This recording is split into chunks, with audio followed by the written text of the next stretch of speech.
ಮತ್ತೆ ಇನ್ ಯಾವ ತರ ಒಳ್ಳೆ ಕೆಲಸ ಮಾಡ್ಬೇಕು ನಿಮ್ಗೆ? ಹೌದು, ತೋರ್ಸ್ರಪ್ಪ. ದುಡ್ಡು ಮಾಡಕ್ ಇಲ್ಲಿಗೆ ಯಾಕೆ ಬರ್ಬೇಕು? ಯಾಕೋ ಅಭಿಮಾನಿ ಇಲ್ಲೇ ಅವ್ರೆ. ಕಾಪಿ ರೈಟ್ ನಾನು ವಾಪಸ್ ತಗೊಳ್ತೀನಿ. ಅಪಾಯಿಂಟ್ಮೆಂಟ್ ತಗೊಳ್ಳಿ, ಲೀಗಾಲಿಟಿ ಬರುತ್ತೆ. ಕೋರ್ಟ್ ಆಫೀಸ್ ಅಂತದ ಕೇಸ್ ಆಗಿತ್ತಾ? ಅವ್ರ ಸಂಬಂಧಿಕರಲ್ಲಿ ಯಾರನ್ನೋ ನಾನು ಕೋರ್ಟಿಗೆ ಎತ್ಕೊಂಡು ಹೋಗಿದ್ದೆ. ಯಾವ ಕೇಸದು? ನೈಸ್ ರೋಡ್ ಕೇಸಲ್ಲಿ. ಅದಕ್ಕೆ ಈ ಅಮ್ಮ ನಿಂತ್ಕೊಂಬಂದು ನಾನು ನಿಂತ್ಕೊಂಡಿದ್ದೆ. ನಿಮ್ಮ ನೀವು ಕಿಡ್ನಾಪ್ ಮಾಡಿದಾರಾ? ಮಾಡಿರ್ಬೋದು, ಕೇಳಿ ಎಲ್ಲಿಂದ ಎತ್ಕೊಂಬಂದೆ ಅಂತ. ದಾರಿಯಲ್ಲಿ ಹೋಗ್ತಾ ಇರೋರಿಗೆ ಸ್ವಾತಂತ್ರ್ಯ ಇಲ್ಲ ರೀ. ಈ ಅಮ್ಮ ಬಂದು ಎತ್ಕೊಂಡ್ಬಂದಿದ್ದಾಳೆ. ನೀವು ಅದ್ರ ಬಗ್ಗೆ ಒಂದು ಕೇಸ್ ಹಾಕ್ಬೋದಲ್ಲ? ಹಾಕಿದ್ದೀವಲ್ಲ, ಅದಕ್ಕೆ ಮೈಸೂರು ಗೌರ್ಮೆಂಟ್ ಕಾಂಪೋಸಿಷನ್ ಕೊಡ್ತಾ ಇರೋದು. ಈ ಕರ್ನಾಟಕ ಗೌರ್ಮೆಂಟ್ ಕೊಡ್ಲಿಲ್ಲ, ಮೈಸೂರು ಗೌರ್ಮೆಂಟ್ ಕೊಟ್ಟಿದ್ದಾರಪ್ಪ. ಹೋಗಿ ಚೀಫ್ ಮಿನಿಸ್ಟರ್ ಯಾರು ಚೀಫ್ ಮಿನಿಸ್ಟರ್? ನಿಮ್ ಚೀಫ್ ಮಿನಿಸ್ಟರ್ ಕರ್ಕೊಂಡ್ಬಿಟ್ರಿ ಕರ್ನಾಟಕ ಗೌರ್ಮೆಂಟ್. ಓಕೆ, ನಿಮಗೆ ಆಯ್ತು. ನಿಮ್ಮ ಫೋನ್ ನಂಬರು? ಇಲ್ಲ, ಎಲ್ಲ ಶಶಿಕಲಾ ನಿಮ್ಮ ಫೋನ್ ನಂಬರು? ನನ್ನ phone number advocate associate bar council of ಇಂಡಿಯಾಗೆ ಹೋಗಿ ಅಲ್ಲಿ ಫೋನ್ ಟೈಪ್ ಮಾಡಿದ್ರೆ ನನ್ನ ಫೋನ್ ನಂಬರ್ ಸಿಗುತ್ತೆ. ಆಯ್ತು, ಓಕೆ. ನಾವೇನು ಹಿಡನ್ ಸೀಕ್ರೆಟ್ ಪ್ರೈವೇಟ್ ಅಲ್ಲ. ಇವರು ಈ ಕಾಂಪೌಂಡಿಂದ ಹೊರಗಡೆ ಹೋಗ್ದಂಗೆ ಇಟ್ಟಿದ್ದಾರೆ. ನಾವು ಫ್ರೀಯಾಗಿ ಹೋಗಕ್ ಬಿಡಲ್ಲ. ಓಕೆ, ನಮ್ಗೆ ಸೂಟ್ ಆಗಲ್ಲ. ಈಗ ದರ್ಶನ್ ಸರ್ ಬೇಡವಾ? ಬೇಕು, ಎಲ್ಲ 4 ಜನ ಬೇಕು. 4 ಜನ ಬೇಕು. ಯಾಕೆ ಗೊತ್ತಾ? ಕುಡ್ಕನ್ ಕಡ್ಕ ಜೀವನ ಮಾಡಕ್ಕಾಗಲ್ವಲ್ಲ. ಮದ್ವೆ ಆಗಿದ್ದಾರೆ, ಇನ್ನೊಂದ್ಸತಿ ಮದ್ವೆ ಆಗ್ಬೇಕು ಅಂತ ನಾನು ಹೇಳ್ತಿರೋದು. ಈ ಕುಡ್ಕನ ಹಂಗೇನಿ. ಈಗ 4 ಜನದಲ್ಲಿ ಯಾರು ಬೇಕಮ್ಮ? 4 ಜನ. ಯಾವ ಒಬ್ರು ಅರ್ಸ್ಕೊ. 4 ಜನದಲ್ಲಿ ಒಬ್ರು ಸುದೀಪ್. ಅದೇನು ಇನ್ನೊಂದು ಹೆಸರು ಹೇಳ್ದಲ್ಲ ಸುದೀಪ್ ಸರ್ಗೆ? ಅವ್ನಿಗೆ ಕಿಚ್ಚ ಅಂತ ಅವನ ಹೆಸರು. ಹೌದಾ? ನಿಜವಾಗಿ ಅಮ್ಮ ಗೊತ್ತಿಲ್ಲ. ಸ್ವಲ್ಪ ಕೋಲು ಸ್ವಲ್ಪ ನೆನ್ಸೋಕ ಹೇಳಿ. ನಂಗೆ ನಿಜವಲ್ಲ ಹೆಸರೆಲ್ಲ ಗೊತ್ತಿಲ್ಲ, ನೀನು ಹೇಳಿದ್ರೆ ಕೇಳ್ತೀನಿ. ಮೊದ್ಲು ಕಿಚ್ಚ ಅಂತ ಅವನು ಸಿಲ್ವ ಕಿಚ್ಚ. ಅವನ ಹೆಸರು ಸುದೀಪ್ ಅಲ್ಲ ಅಲ್ವಾ? ಅಲ್ಲ, ನಿಂಗೆ ಲೂಸ್ ಇಲ್ಲ ತಾನೆ? ನನಗ್ ಲೂಸ್ ಇಲ್ಲ. ಆಸ್ಪತ್ರೆ ಹೋಗ್ಬತ್ತಾನೆ. ಆಸ್ಪತ್ರೆಗೆ ಹೋಗ್ಬೋದು ನಾನು. ವಿಕ್ಟೋರಿಯಾ ಕರ್ಕೊಂಡು ಬರ್ತಾನೆ. ನಾನು ಕರ್ಕೊಂಡು ಹೋಗ್ಬೋದು ವಿಕ್ಟೋರಿಯಾಗೆ. ನೀನ್ ಕರ್ಕೊಂಡು ಬಾ. ಸುದೀಪ್ ಅಂತ ಕರೆಯೋದು. ಸುದೀಪ್ ಕಿಚ್ಚ. ಸುದೀಪ್ ಕಿಚ್ಚ. ಸುದೀಪ್ ಸರ್ ಒಂದು ಹಾಡು ಹೇಳು. ಸುದೀಪ್ ಸರ್ಗೆ ಒಳಗೆ ಸೇರಿದರೆ ಗುಂಡು, ಹುಡುಗಿ ಆಡುವಳ ಗಂಡು, ಗುಂಡಿಗೆ ಕಲ್ ಗುಂಡಿಗೆ ಹೆಣ್ಣು, ನಾ ನಿಂತರ ಅಲ್ಲ ಕುಂತರ ಅಲ್ಲ, ಕೂಗ ಕೋಳಿಗೆ ಖಾರ ಮಸಾಲೆ, ಮೇಘ ಮೋಳಿಗೆ ಮಡ್ಡೆ ಮಸಾಲೆ. ಆಯ್ತಾ? ಕೆಟ್ಟ ಮೆಸೇಜ್ ಹಾಕೋರ್ಗು ನಾನು ಒಂದೇ ಪ್ರಶ್ನೆ. ಒಂದೇ ಒಂದು ದಿವಸ ನಿನ್ನ ಯೋಗ್ಯತೆಗೆ ಬಂದವ್ರ ಜೊತೆ ಮಲಗು. ಹೌದು, ನಾನು ಮಲಗ್ತೀನಿ ಅವ್ರ ಜೊತೆ ಅಷ್ಟೇ. ನಾ ಮಲಗ್ತೀನಿ. ಯಾಕಂದ್ರೆ ತಾಯಿ ಅಂತ ಊಟ ಹಾಕಿದೀನಿ, ಅಪ್ಪ ಅಣ್ಣ ತಮ್ಮ ಅಂತ ಬಸ್ ಹಾಕಿದೀನಿ. ನಾನು ಅವ್ರ ಜೊತೆಲಿ ಇರ್ತೀನಿ, ನೀನಿರು, ನೋಡೋಣ. ಇರಕ್ಕಾಗತ್ತಾ? ಆಚೆ ಹೋದ್ರೆ ನಾನು ರಾಣಿನೇ ಕಣಯ್ಯ. ನಾನು ಕ್ಯಾರವನಲ್ಲೇ ಕುತ್ಕೊಂಡು ಜೀವನ ಮಾಡಿದ್ದೀನಿ ಬೇಕಾರೆ.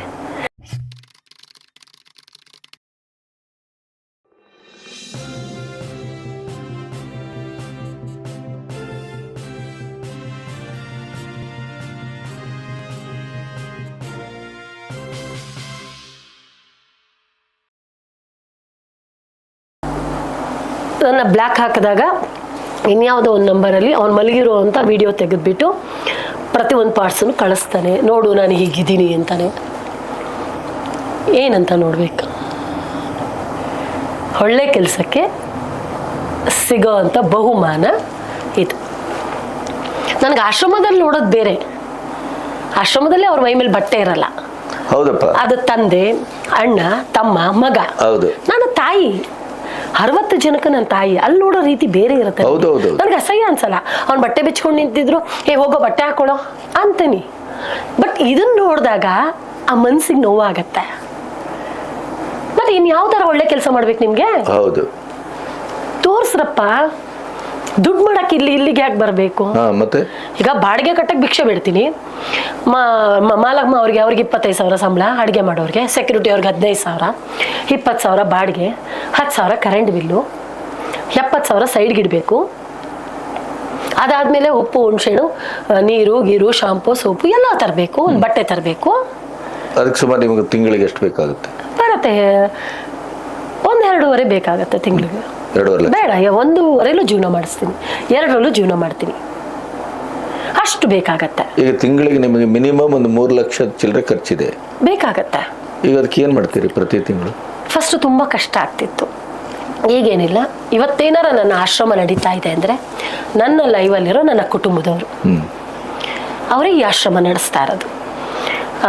ಅಕ್ಕಿ ಕಳಿಸ್ಕೊಡ್ತಾರೆ, ರೇಷನ್ ಕಳಿಸ್ಕೊಡ್ತಾರೆ, ಒಂದು ಊಟದ ವ್ಯವಸ್ಥೆ ಮಾಡ್ತಾರೆ, ಒಂದು ಕಾಫಿ ಬಿಸ್ಕೆಟ್ ವ್ಯವಸ್ಥೆ ಮಾಡಿಸ್ತಾರೆ, ಒಂದಷ್ಟು ದೊಡ್ಡ ದೊಡ್ಡ ಮನೆಗಳಲ್ಲಿ ಒಂದಷ್ಟು ಬಟ್ಟೆಗಳನ್ನ ತಂದು ಕೊಡ್ತಾರೆ, ಒಳ್ಳೊಳ್ಳೆ ಬಟ್ಟೆಗಳನ್ನ ತಂದು ಕೊಡ್ತಾರೆ, ಹೊಸ ಸೀರೆ ಬೇಕು ಅಂದ್ರೂ ಕಳಿಸ್ಕೊಡ್ತಾರೆ. ಇವತ್ತು ಏನಾಗಿದೆ ಅಂದರೆ ಒಂದು ಕುಟುಂಬ ಸಿಕ್ಕಿದೆ ನನಗಲ್ಲಿ, ಯಾರೋ ಗೊತ್ತಿಲ್ಲ, ಬಟ್ ಒಂದು ಕುಟುಂಬ ಸಿಕ್ಕಿದೆ. ಒಂದು ಫೇಸ್ಬುಕ್ ಹಾಲ್ ಮಾಡಿದ ತಕ್ಷಣ ಕಾಯ್ತಾ ಇರ್ತಾರೆ, ನನ್ನ ಕುಟುಂಬ ಲೈವಿಗೆ ಬಂದಿಲ್ಲ ಅಂತ ತಾಯಿಯಾಗಿ ನೋಡ್ತಾರೆ. ಅದರಲ್ಲಿ ಯಾವುದೋ ಒಂದು 100 ರೂಪಾಯಿನೂ ಹಾಕ್ತಿರೋ ಕೆಟ್ಟು ಹುಳಗಳು ಬರ್ತವೆ, ಬಂದೇ ಬರ್ತವೆ.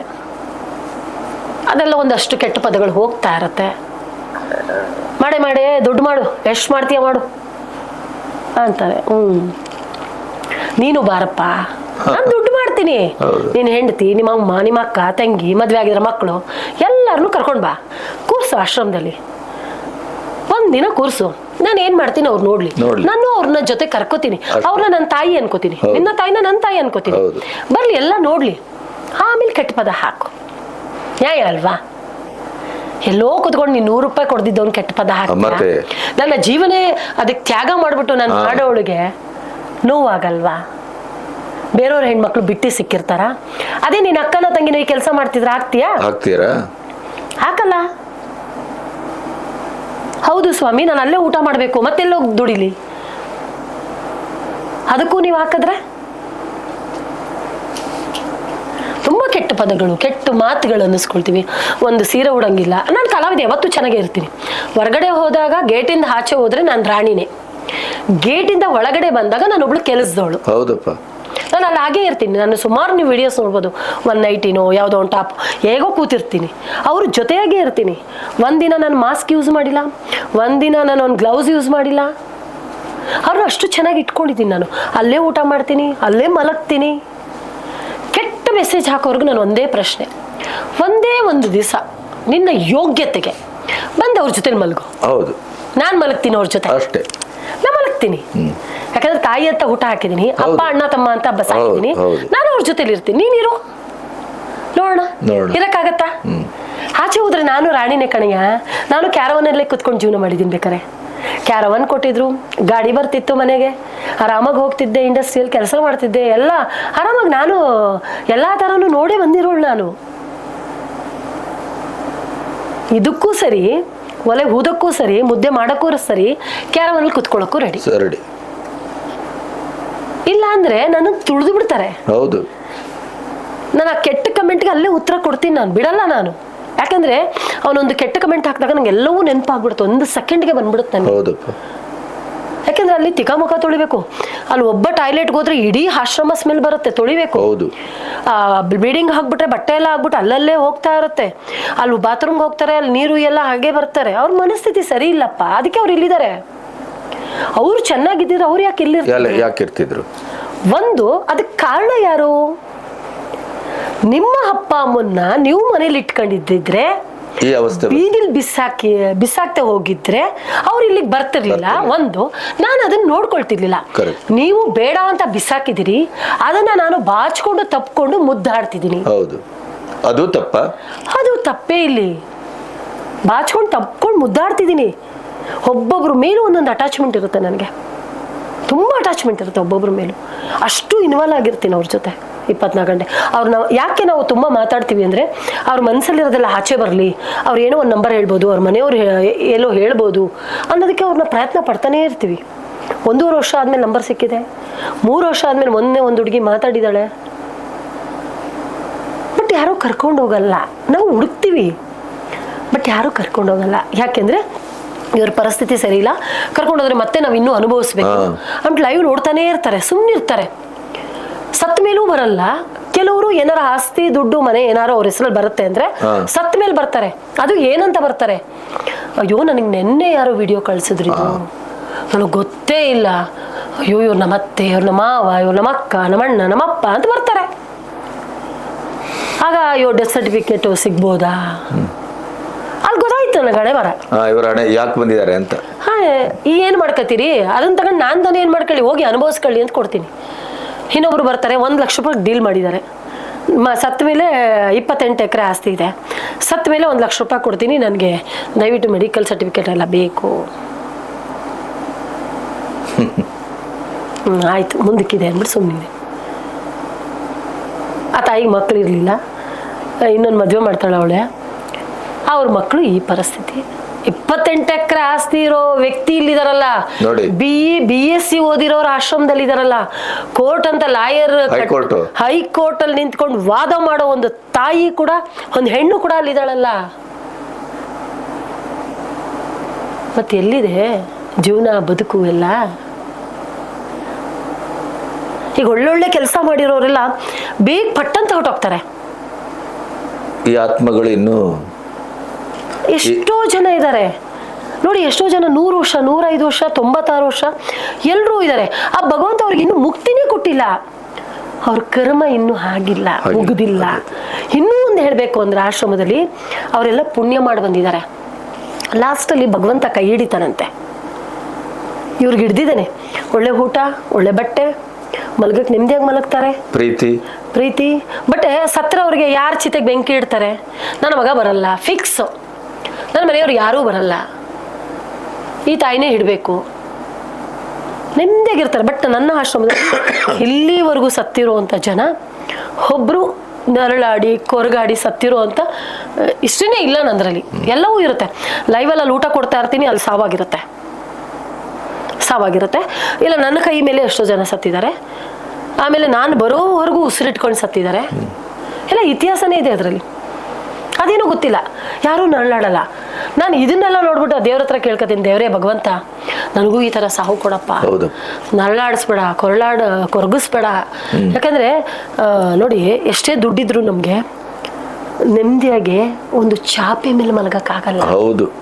ಲಾಸ್ಟಲ್ಲಿ ಕೊನೆಗಾಲದಲ್ಲಿ ಏನೋ ಆಯಿತು ಅಂದಾಗ ಮಲಗಕ್ಕಾಗಲ್ಲ. ಹಿಂಗೆ ತಿರುಗ್ತೀವಿ, ಹಿಂಗೆ ಒದ್ದಾಡ್ತೀವಿ,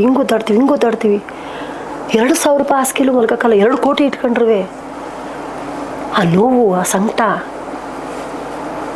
ಒತ್ತಾಡ್ತೀವಿ. ಎಲ್ಲ ದೇವ್ರ ಕೈ ಮುಗಿತೀವಿ. ಅವಾಗ ಪಾ ದೇವ್ರೇ ಅಂತೀವಿ. ಯಾರು ಬರಲ್ಲ, ಸುತ್ತ ಮುತ್ತ ಬಂಧು ಬಳಗ ಎಲ್ಲರೂ ಇರ್ತಾರೆ. ಅಣ್ಣ, ತಮ್ಮ, ಅಕ್ಕ, ತಂಗಿ, ತಾಯಿ, ತಂದೆ ಎಲ್ಲ ಇರ್ತಾರೆ. ಅದ್ರಲ್ಲಿ ತಂದೆ ತಾಯಿ ಮಾತ್ರ ಕೊರಗ್ತಾರೆ, ಬೇರೆ ಯಾರು ಕೊರಗಕ್ಕೆ ಸಾಧ್ಯನೇ ಇಲ್ಲ. ಯಾರು ಕೊರಗಲ್ಲ. ಆಗ ನಮ್ಮ ಜೊತೆಗಿರೋವಂಥದ್ದು ಭಗವಂತ ಒಬ್ಬನೇ. ನಮ್ಮ ಕರ್ಮನ ನಾವು ಅನುಭವಿಸ್ಬೇಕಾದ್ರೆ ನಾವು ಅಲ್ಲಿ ಮಲಗಿರೋರು ಭಗವಂತನೇ ನೆನೆಸ್ಕೊಳ್ತಾ ಇರ್ತೀವಿ. ಹಣ ಬಂದು ವಾಸಿ ಮಾಡು ಅಂತ ಹೇಳೋಕ್ಕಾಗಲ್ಲ, ದೇವರೇ ವಾಸಿ ಮಾಡು ಅಂತೀವಿ. ಅಲ್ಲಿ ಬಂದಿರೋ ಡಾಕ್ಟ್ರ್ ಕೈ ಮುಗಿತೀವಿ. ದುಡ್ಡಿದ್ದವನು ಅದನ್ನೇ, ದುಡ್ಡು ಇಲ್ದಿದ್ದವನು ಅದೇ, ಎಲ್ಲರೂ ಅದೇನೆ. ದುಡ್ಡು ಇಲ್ದಿದ್ದವನು ಒದ್ದಾಡ್ತಾನೆ, ರೋಡಲ್ಲಿ ಒದ್ದಾಡ್ತಾನೆ. ದುಡ್ಡಿದ್ದವರು ಬೆಡ್ ಮೇಲೆ ಒದ್ದಾಡ್ತಾರೆ. ಅಲ್ಲೂ ನೆಮ್ಮದಿ ಇಲ್ಲ, ಇಲ್ಲೂ ನೆಮ್ಮದಿ ಇಲ್ಲ. ಭಗವಂತ ಅದು ನಾವು ಭೂಮಿಗೆ ಬಂದ ತಕ್ಷಣ ಹುಟ್ಟು ಸಾವು ಎರಡೂ ನಮ್ಮ ಹಣೆ ಬರದಲ್ಲಿ ಬರೆದ್ಬಿಟ್ಟಿರ್ತಾನೆ. ನೀನು ಹಿಂಗೆ ಸಾಯ್ಬೇಕು, ಇಲ್ಲೇ ಸಾಯ್ಬೇಕು, ಇದೇ ಥರ ನೀನು ಸಾಯ್ಬೇಕು. ನೀನು ಪಾಪ ಮಾಡಿದ್ರು ಹೀಗೆ ಸಾಯ್ಬೇಕು, ನೀನು ಪುಣ್ಯ ಮಾಡಿದ್ರು ಹೀಗೆ ಸಾಯ್ಬೇಕು, ಬರೆದ್ಬಿಟ್ಟಿರ್ತಾನೆ. ಮತ್ತು ಎಷ್ಟೋ ಜನ ನಮ್ಮ ಕಣ್ಮುಂದೆ ನೋಡ್ತೀವಿ ನೋಡಿ, ತುಂಬ ಒಳ್ಳೆ ಕೆಲಸ ಮಾಡಿರ್ತಾರೆ, ಆದರೂ ಕೆಲವು ಸಲ ನರಳಾಡಿ ಸಾಯ್ತಾರೆ. ಅವಾಗ ನಾನು ಮೊನ್ನೆ ಯಾರನ್ನೋ ಕೇಳಿದೆ ಇದನ್ನ, ಹೌದು ತುಂಬ ಒಳ್ಳೆ ಕೆಲಸ ಮಾಡಿದ್ರಲ್ಲ, ಅವ್ರಿಗೆ ಯಾಕೆ ಈ ಸಾವು, ಅವ್ರಿಗೆ ಯಾಕೆ ಇಷ್ಟು ಕಷ್ಟ? ತುಂಬ ಕಷ್ಟಪಟ್ಟು ಬೆಳೆದು ತಮ್ಮ ಕಷ್ಟದಿಂದ ಮುಂದೆ ಬಂದಿರ್ತಾರೆ, ಎಷ್ಟು ಕಷ್ಟ ಅನುಭವಿಸ್ತಾ ಇರ್ತಾರೆ. ಯಾಕೆ? ಹಿಂದಿನ ಜನ್ಮದ ಕರ್ಮ. ನಾನು ತುಂಬ ಜನಕ್ಕೆ ಅದನ್ನೇ ಕೇಳ್ತೀನಿ. ಬಟ್ ನನ್ನ ಆಶ್ರಮದಲ್ಲಿರೋರೆಲ್ಲ ನಿಜವಾಗ್ಲೂ ಅವರು ಪುಣ್ಯ ಮಾಡಿ ಬಂದಿದ್ದಾರೆ. ಅಂದರೆ ಯಾವುದೋ ದೇವರಿಗೆ ಒಂದು ಎಕ್ಸ್ಟ್ರಾ ಹೂವು ಹಾಕಿದ್ದಾರೆ, ಯಾರಿಗೋ ಒಂದು ತುತ್ತು ಊಟ ಹಾಕಿದ್ದಾರೆ, ಜಾಸ್ತಿ ಏನೋ ಮಾಡಿ ಬಂದಿದ್ದಾರೆ. ಒಳ್ಳೆ ಊಟ ಮಾಡ್ತಾರೆ, ಕಣ್ಣು ತುಂಬ ನಿದ್ದೆ ಮಾಡ್ತಾರೆ. 6 ಗಂಟೆಗೆ TV ಹಾಕ್ತೀನಿ, ನೆಮ್ಮದಿಯಾಗಿರ್ತಾರೆ, ಒಳ್ಳೆ ಬಟ್ಟೆ ಹಾಕೋತಾರೆ. ನಾನು ಕೂಡ ಆ ಬಟ್ಟೆ ಹಾಕಿರಲ್ಲ. ನಾನು ಅಲ್ಲಿ ಕೆಲಸದವಳೆ, ಅವರೇ ಅತ್ತೆ, ಅವರೇ ಅಮ್ಮ, ಅವರೇ ಹೀರೋಯಿನ್ಗಳು ನನಗಲ್ಲಿ. ಅಷ್ಟು ಚೆನ್ನಾಗಿರ್ತಾರೆ. ಮೆಡಿಕಲ್ಲೇ ಬೇಕಾಗಿಲ್ಲ ನನಗೆ. ಹುಷಾರಿಲ್ದ್ರೆ ತೀರಾ ಅಲ್ಲಿ ಎದುರುಗಡೆ ಕರ್ಕೊಂಡು ಹೋಗ್ತೀನಿ. ಒಂದು ಮಾತ್ರೇನು ಕೊಡಲ್ಲ ಯಾರಿಗೂ. ನಾನು ಒಂದಿಬ್ರು ಕೊಡ್ತೀನಿ, ಒಂದು ಪಿಟ್ಸ್ ಬರುತ್ತೆ, ಒಂದು ಅರ್ಷಿತಾ ಅಂತ, ಅವಳಿಗೆ ಕೊಡ್ತೀನಿ, ಇನ್ನೊಬ್ರಿಗೆ ಯಾರಿಗೂ ಕೊಡ್ತೀನಿ ಅಷ್ಟೇ. ಯಾರು ಒಂದು ತಲೆನೋವು ಅನ್ನಲ್ಲ, ಒಂದು ಜ್ವರ ಅನ್ನಲ್ಲ. ಇನ್ನು ನಾನು ಅಲ್ಲಿ ಕುತ್ಕೊಂಡು ಜ್ವರ ಅಂತೀನಿ, ನಾನು ತಲೆನೋವು ಅಂತೀನಿ, ಅವ್ರು 10 ಸಲ ಕುತ್ಕೊಂಡು 10 ಸತ ಎದೊಳ್ತಾರೆ. ನಾವು ಮಂಡಿ ನೋವು ಅಂತೀವಿ, ಚೇರ್ ಮೇಲೆ ಕೂತ್ಕೊಳ್ತೀವಿ. ಹಂಗಲ್ಲ, ಅವರೆಲ್ಲವೂ ಚೆನ್ನಾಗಿದ್ದಾರೆ. ಅಂದರೆ A ಇಂದ Z ವರೆಗೂ ತರಕಾರಿ ಹಾಕ್ತೀವಿ, ಅವ್ರಿಗೆ ಏನು ಬೇಕೋ ಆ ರುಚಿಗೆ, ಆ BP ಶುಗರ್ ಎಲ್ಲದಕ್ಕೂ ಕಂಟ್ರೋಲ್ ಮಾಡೋಂಥ ಊಟ ಕೊಡ್ತೀವಿ. ಒಲೆಯಲ್ಲಿ ಅಡುಗೆ ಮಾಡ್ತೀವಿ. ಆ ಎಣ್ಣೆ ಎಷ್ಟು ಬೇಕೋ ಅಷ್ಟು ಹಾಕ್ತೀವಿ. ಅವ್ರು ಆರೋಗ್ಯವಾಗಿದ್ದಾರೆ. ನಾನು ಏಂದ ಜೆಡ್ ತಿನ್ನಲ್ಲ, ಯಾವುದೋ ಒಂದು ಉಪ್ಸಾರು ಮುದ್ದೆ ತಿನ್ಕೊಂಡಿರ್ತೀನಿ ನಾನು. ನನ್ನ ಮಗ ಅದೇ ಬೈತಾನೆ, ಅವ್ರಿಗೆಲ್ಲ ಕೊಟ್ಬಿಡು ಅವ್ರು ಆರಾಮಾಗೋರೆ, ನೀನು ಯಾವುದೋ ಕಿತ್ತೋಗಿರೋದು ಒಂದು ಇಷ್ಟು ಇಟ್ಕೊಂಡು ತಿಂತ ಹಾಕೋತಿರ್ತೀನಿ, ಇನ್ನೇನಾಗುತ್ತೆ ಅಂತಾನೆ. ಬಟ್ ಎಲ್ಲ ಆರೋಗ್ಯವಾಗಿದ್ದಾರೆ, ಯಾರಿಗೂ ಮೆಡಿಕಲ್ ನಂಗೆ ಅವಶ್ಯಕತೆನೇ ಇಲ್ಲ. ಪ್ರಾಣ ಹೋಗ್ಬೇಕಾದ್ರೆ ನಂಗೆ ಪಟ್ಟಂತ ಪ್ರಾಣ ಹೋಗುತ್ತೆ, ಅದೇನೋ ಆ ಜಾಗದಲ್ಲಿ ನನಗೆ ಗೊತ್ತಿಲ್ಲ. ಬಟ್ ನನಗೇನೋ ಒಂದು ಖುಷಿ, 600 ಸಿನಿಮಾ ಮಾಡಿರೋದು ಬೇರೆ, ಅದ್ರಲ್ಲಿ ದುಡ್ಡು ಸಂಪಾದನೆ ಮಾಡಿದ್ದು ಬೇರೆ, ಇದು ಒಂದು ಜೀವನ ಇದೆ ಅಂತ ಗೊತ್ತಾಗಿದ್ದು ನನಗೆ ಈ ಆಶ್ರಮ ಮಾಡಿದ್ಮೇಲೆ. ಇನ್ನೂ ಒಂದು ಜೀವನ ಇದೆ ಅಂತ, ಈ ಥರನೂ ಬದುಕಿದೆಯಾ, ಈ ಥರನೂ ಜೀವನ ಇದೆಯಾ. ನಾನು ಕಷ್ಟಪಟ್ಟಿದ್ದೆ ಇಲ್ಲ ಅಂತಲ್ಲ, ಬಟ್ ನಂತರ ಎಷ್ಟೋ ಜನ ತಾಯಂದಿರು ಅಲ್ಲಿ ನೆರಳಾಗಿದ್ದಾರೆ.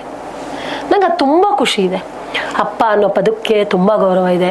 ಯಾಕಂದರೆ ನನಗೆ ಒಂದು ಗಂಡಸು ಇಲ್ಲದೆ ಇರೋವಂಥ ಜೀವನ, ಆ ಬದುಕು, ಆ ನೋವು,